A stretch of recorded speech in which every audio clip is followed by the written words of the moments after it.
With love and reverence, we'll speak today about Chico Xavier. He was nominated to a Nobel Peace Prize. 2 million signatures were gathered. Did he win? No, but he was nominated.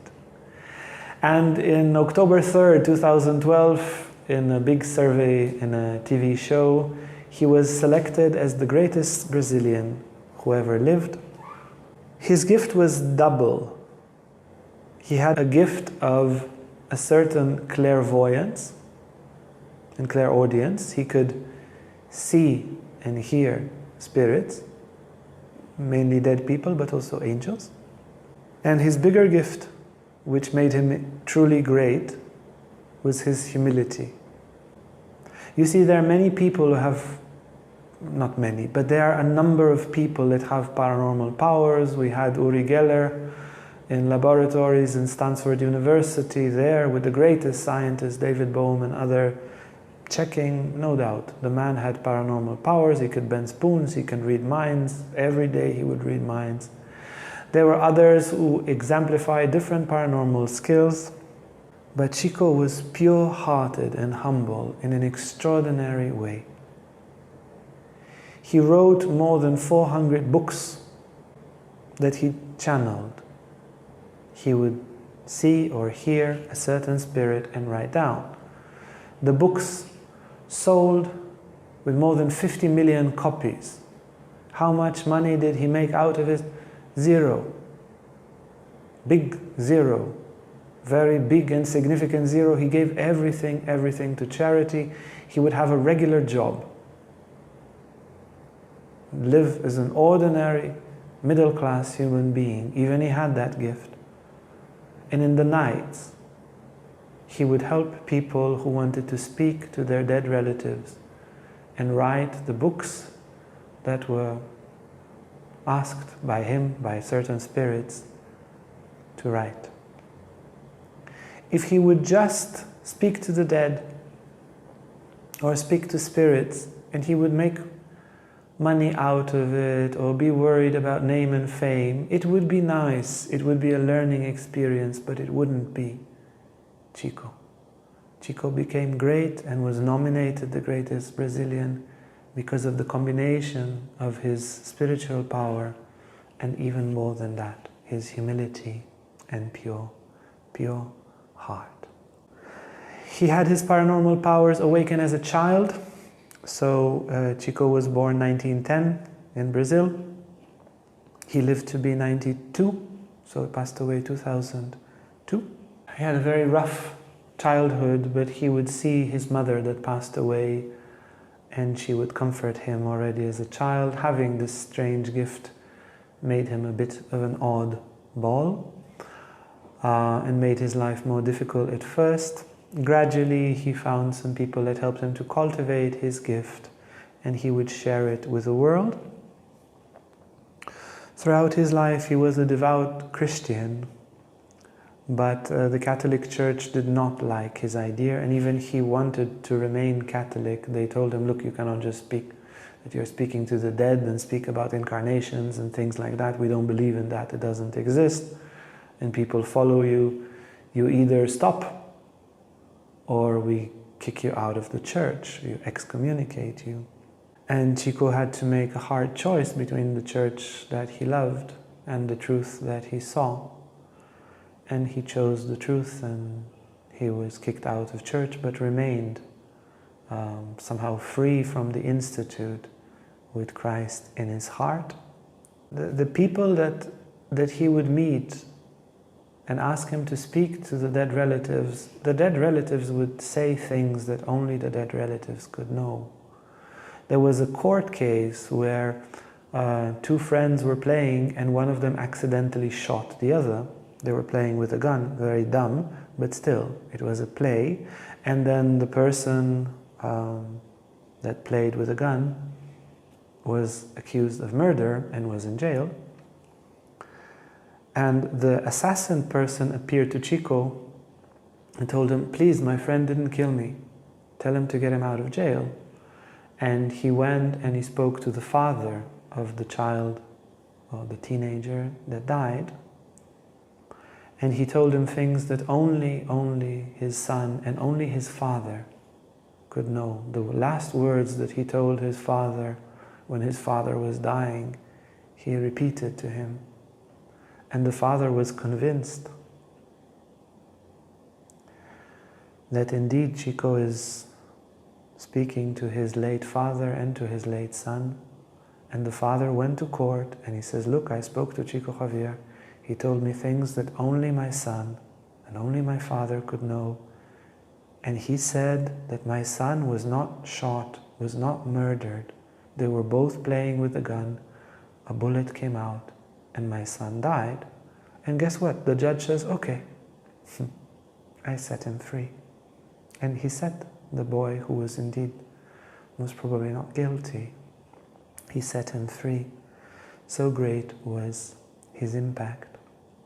The, let's say, master work of Chico Xavier is the book Nosso Lar, which describes a colony very close to the earth where people go after they die to continue their spiritual evolution and their healing.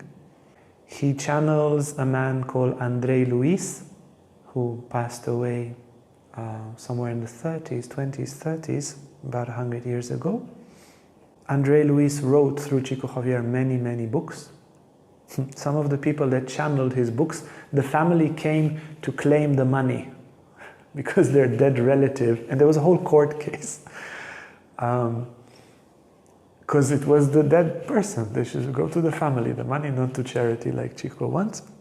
In any case, his legendary book is Nosso Lar. Really, if you want to understand what happens after you die, and I think you do. I don't think any of us is just not curious about what will happen after. Chico Xavier, because of his clarity and because of his purity of heart, is monumental in his writings.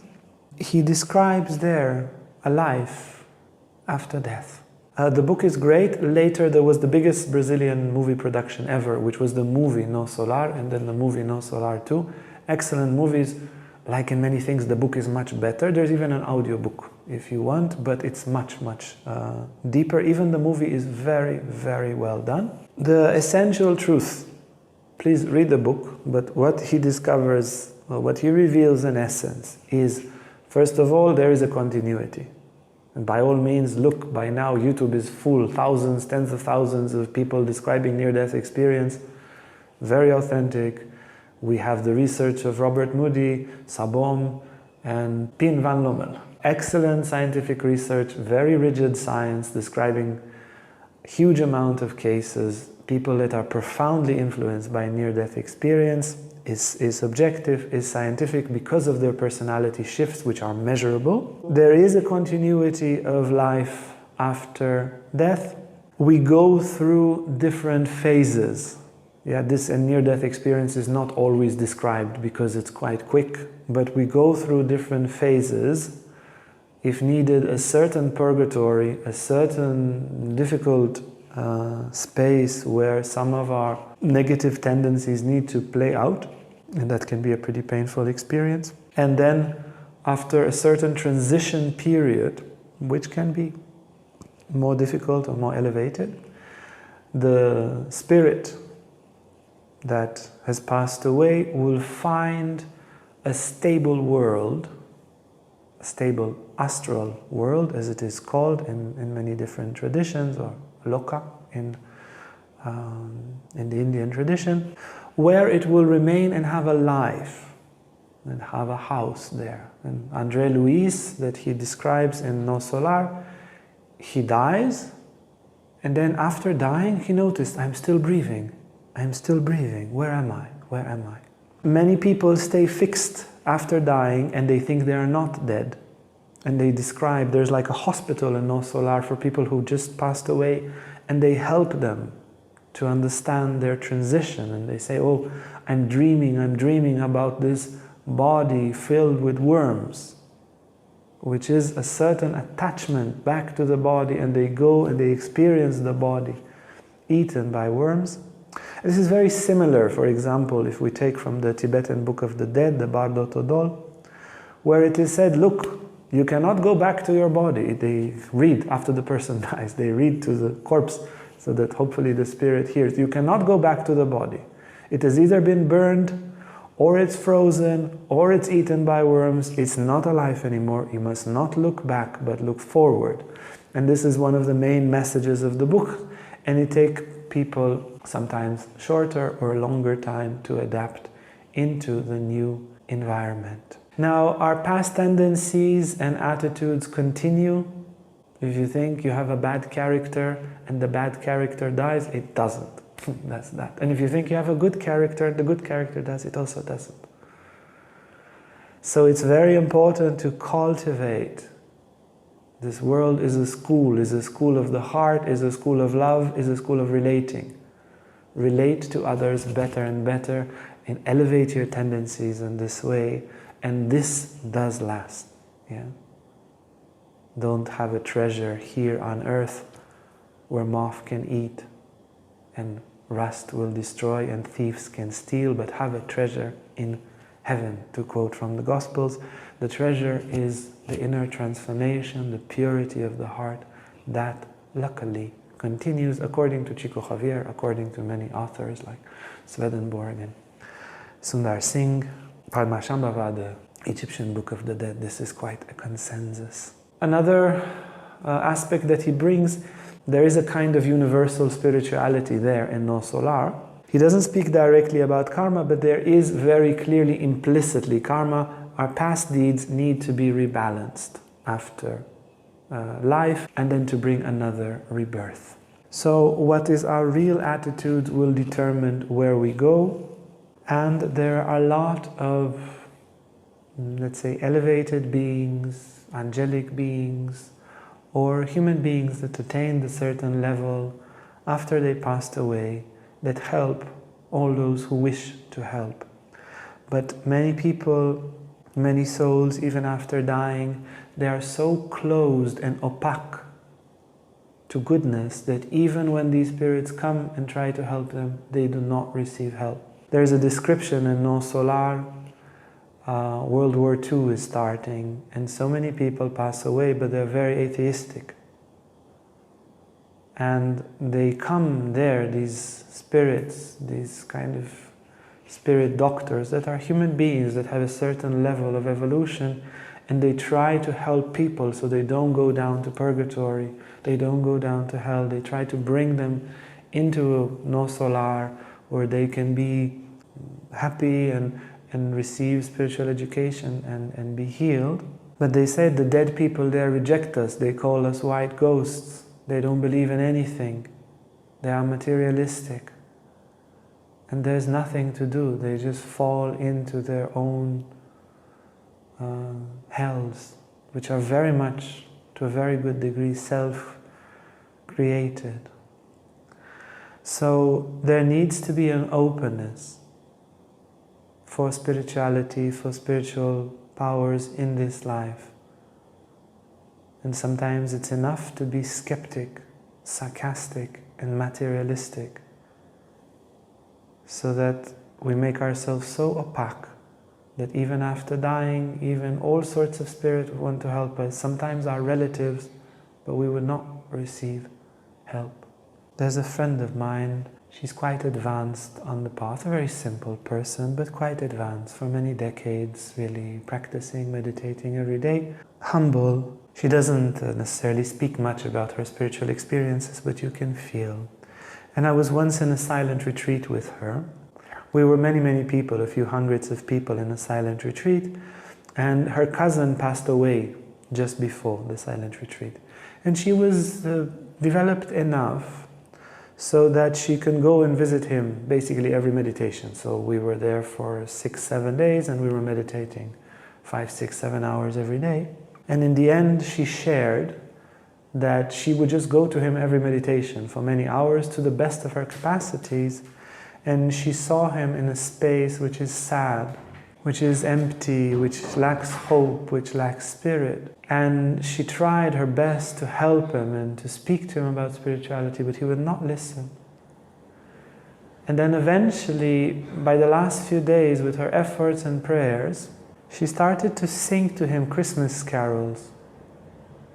And he started to sing with her. And as he started to sing with her, he was rising from this very deep place, higher and higher and higher.